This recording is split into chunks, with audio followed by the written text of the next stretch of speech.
आपने horror story तो बहुत सुनी होंगी, पर लेकिन जो स्टोरी मैं आपको बताऊंगी वो एक रियल इंसिडेंट पर बेस्ड है, जिसको सुनकर आपका दिमाग हिल जाए। ये कहानी है 5 दोस्तों की, जिनके साथ ये हॉरिफिक घटना हुई थी। इस स्टोरी को स्टार्ट करने से पहले मैं आपको एक क्लिप दिखाना चाहती हूँ। तेव्हा हा केस माझ्या अंडरमध्ये होता. मला आज पण त्या घटनेची आठवण आल्यानंतर मला निधन हादरून जाते. मला प्रेक्षकांना एवढंच सांगायचं आहे की हे जे कृत्य झालेले आहे हे काल्पनिक घटना नसून एक घटित घटना आहे, खरोखरच घडलेली घटना आहे. ह्यापुढे कारण त्यावेळेला काय झालं होतं नेमकं कोणाला काही कळलं नाही, कोणाला त्याचा काही बोध सुद्धा लागला नाही. आम्हालाही त्याचे काही त्यांची बॉडी सुद्धा मिळाली नाही. त्या मुलाचं नेमकं काय झालं कोणालाच कळलं नाही. फक्त आम्हाला त्या ठिकाणी त्यांचं फुटेजच मिळालेले आहेत. तर ते फुटेज आम्ही प्रेक्षकांना दाखवतो इच्छितो, कारण भविष्यामध्ये जी चूक ह्या मुलाने केलेली आहे हा चूक परत भविष्यात कोणी करू नये, कोणी मुलांना करायला सांगू नये. अब आप ये सोच रहे होंगे कि ये कौन था, तो ये एक पुलिस ऑफिसर थे जिनके हाथ में उन 5 दोस्तों के केस की इन्वेस्टिगेशन आई थी, जिनके साथ ये हॉरिफिक चीज हुई थी, ये हॉरिफिक इंसिडेंट हुआ था।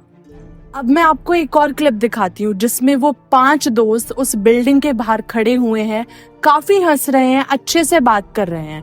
ये बिल्डिंग में घुसने से पहले की क्लिप है। ये कैमरा गिरा तो नो भर चुका। ये कुत्ते देखना। अभी हम लोग यहाँ पे कुत्तों को कुत्ते ही देख रहा हूँ मैं वैसे भी। चल चल कुत्ता छोड़ो, चलो बिल्डिंग में चलो। चलो चलो चलो, अभी इनकी फाड़ने की टाइम आ गया। ये बिल्डिंग को कवर करो, मुझे कवर कर, मुझे जरा राइट में हो गया। भरत मैं तुम्हारे साथ रहूंगी। जैसे आपने इस क्लिप में देखा कि वो 5 दोस्त काफी खुश थे, काफी हंसी मजाक कर रहे थे, पर लेकिन जिस बिल्डिंग के अंदर ये लोग घुस रहे थे उस बिल्डिंग के अंदर पहले हाथियों की पूंछ का बिजनेस हुआ करता था। इन 5 दोस्तों में 4 लड़के और 1 लड़की थी। अब इन 5 में शर्त लगती है कि कौन सबसे पहले बिल्डिंग के अंदर जाके हाथी की पूंछ लेकर बाहर आता है। जब वो लोग उस बिल्डिंग के अंदर घुसे तो उन 5 दोस्तों में से 3 लड़के एक फ्लोर पर गए और जो वो कपल था उनमें से एक भरत और कविता का, वो अलग फ्लोर पर गए। कविता और भरत उस बिल्डिंग के 2nd फ्लोर पर थे, जहाँ पे भरत कविता से बोलता है कि मुझे एक किस चाहिए। जिस रूम के अंदर कविता और भरत घुसे थे उस रूम के बाहर उन दोनों ने कैमरा सेट कर दिया था। वहीं पर किसी के चलने की आवाज आती है। तुरंत एक लकड़ी का फट्टा दीवार से लग के जमीन पे गिर जाता है और जो वो कैमरा था वो आउट ऑफ फोकस हो जाता है। उस आवाज को सुनकर भरत और कविता रूम के बाहर आते हैं। बाकी आप आगे की क्लिप में देख सकते हैं कि उनके साथ क्या हुआ। कोई भी वो नहीं। देख वहाँ पे क्या लिखा है, दे आर वाचिंग यू। अच्छा समझा प्रॉब्लम क्या है। एक मिनट क्या नहीं आप भरत नहीं भरत भरत मत।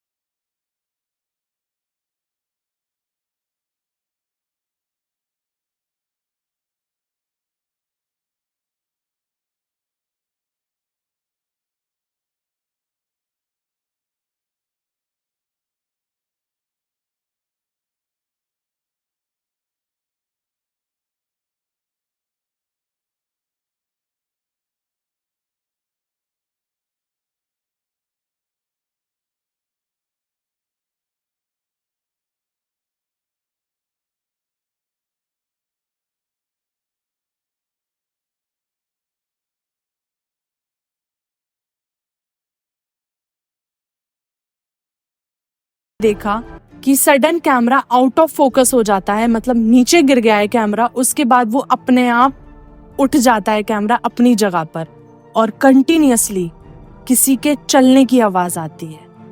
ये बात 2010 की है। ऐसा बताया जाता था कि उस टाइम के कैमरा जो थे नाइट विजन कैमरा, वो कभी आउट ऑफ फोकस नहीं होते थे, वो कभी ब्लर नहीं होते थे, पर लेकिन वो कैमरा ब्लर भी हुआ और दोबारा फोकस में भी आया।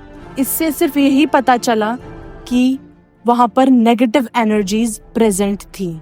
जब कविता और भरत के साथ ये इंसिडेंट हुआ तो वो दोनों ऊपर के फ्लोर पर अपने दोस्तों को ढूंढने गए, उनको ये इंसिडेंट बताने गए कि उनके साथ क्या हुआ। तभी भरत ने एक चीज कैमरा में कैप्चर करी। उसने देखा कि एक किचन के अंदर मरी हुई बिल्ली के चारों तरफ जली हुई कैंडल्स रखी हुई हैं। फिर तभी भरत और कविता के पास उनके दोस्त प्रतीक की कॉल आती है। वो बहुत ज्यादा घबराया हुआ था। वो जोर जोर से चिल्ला चिल्ला के बोल रहा था कि तुम यहाँ से चले जाओ, तुम अपनी जान बचाओ, प्लीज तुम यहाँ से चले जाओ, भाग जाओ यहाँ से। और वो बहुत ज्यादा जोर जोर से चिल्ला रहा था। बाकी आप इस क्लिप में देख सकते हैं कि उनके साथ क्या हुआ था। हाँ, रुक एक मिनट। स्पीकर पे लो। हाँ, एक मिनट। हाँ, बोल प्रतीक।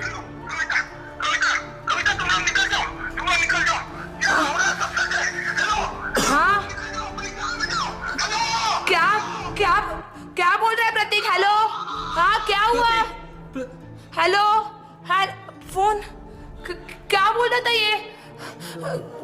क्या हुआ प्रतीक को? भरत को ये लगा कि प्रतीक शायद प्रैंक कॉल कर रहा है और वो ये चाहता है कि हम ये शर्त हार जाएं। पर लेकिन कविता को प्रतीक पर भरोसा हो रहा था कि शायद यहाँ पे कुछ गलत है, इसलिए वो हमें जाने के लिए बोल रहा है। अब देखते हैं आगे की क्लिप, आगे क्या हुआ।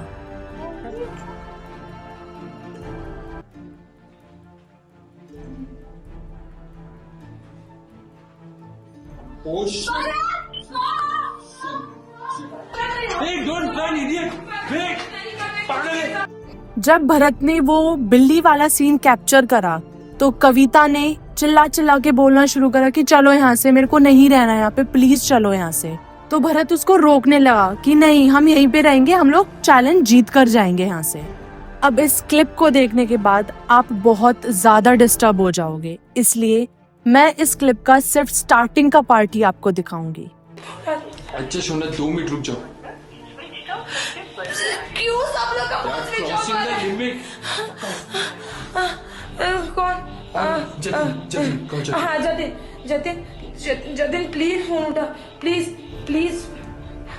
हाँ, प्लीज जतिन, फोन प्लीज। हाँ, मैंने तुझे बोला था। हाँ, करेक्ट है, यस। रिंग तो यहाँ से आ रहा है। जतिन कहाँ पे तू? संभाल के भागो, यहीं पे रहेगा। वहां से आ रही है शायद। हाँ, वहां से ही आ रही है। जतिन,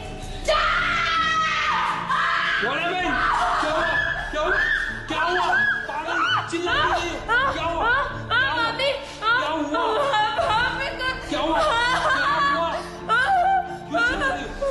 मैंने तुझे बोला। क्या हुआ? अरे टेल मी बस, क्या हुआ? जतिन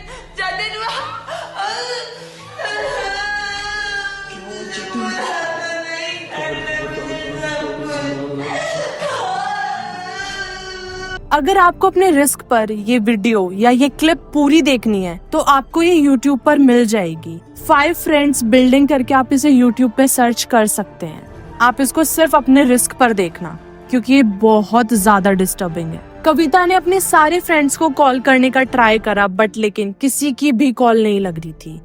तभी जतिन की सडन कॉल लग जाती है और जतिन के फोन बजने की आवाज उसको नीचे की तरफ, मतलब जिस फ्लोर पे वो लोग थे उससे नीचे वाले फ्लोर से आती है।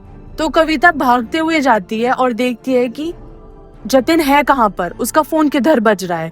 तो जैसे ही वो उस रूम में एंटर होती है तो वो देखती है कि वहां पर जतिन की लाश टंगी हुई है, जिसको देखकर भरत और कविता बहुत ज्यादा रोने लग जाते हैं। वो बहुत ज्यादा घबराए हुए थे। फिर भरत कविता से बोलता है कि चलो चलो भागो यहाँ से। पर लेकिन जब भरत अपना कैमरा टर्न करता है तो उसे अपने दूसरे दोस्त की लाश टंगी हुई मिलती है, जिसमें वो पंखे का हुक उसके दोस्त के मुंह से निकल के उसके गले से बाहर निकला हुआ था। मतलब वो उस हालत में टंगा हुआ था उस दीवार की सीलिंग से।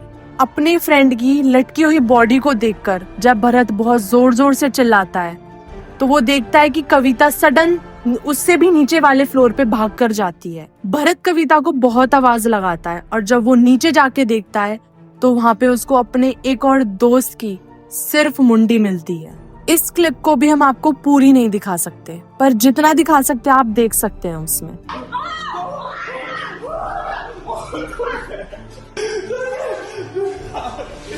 कविता कविता तुम किधर? कविता एक किलो से भरा फट्टा उठाती है और उसको भरत के सर पर मारती है, जिससे भरत की ऑन द स्पॉट डेथ हो जाती है। लेकिन सबसे हिला देने वाली बात तो ये है कि जब वो कैमरा भरत के हाथ से नीचे गिरता है तो उस कैमरे का एंगल कविता की ही तरफ रह जाता है।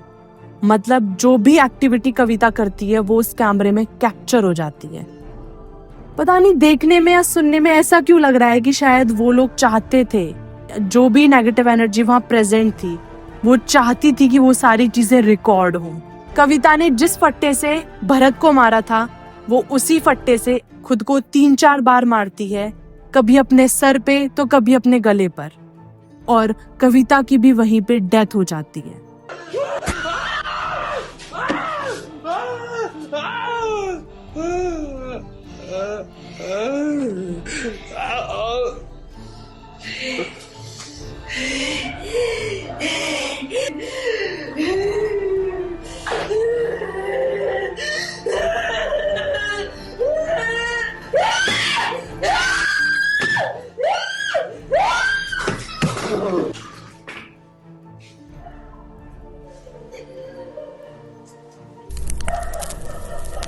जब उन 5 दोस्तों के पेरेंट्स पुलिस कंप्लेन करने जाते हैं तो उसके 5-6 दिन बाद उनके बाइक और स्कूटर की लोकेशन उसी ही बिल्डिंग के बाहर दिखाई देती है।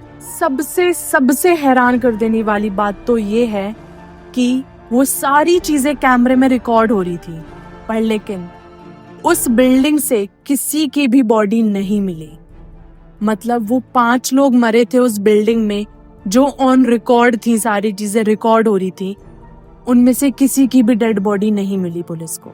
और अगर ये सारी चीजें कैमरे में रिकॉर्ड नहीं होती तो कभी किसी को नहीं पता चल पाता कि उन 5 के साथ क्या हुआ, वो मर गए या जिंदा हैं।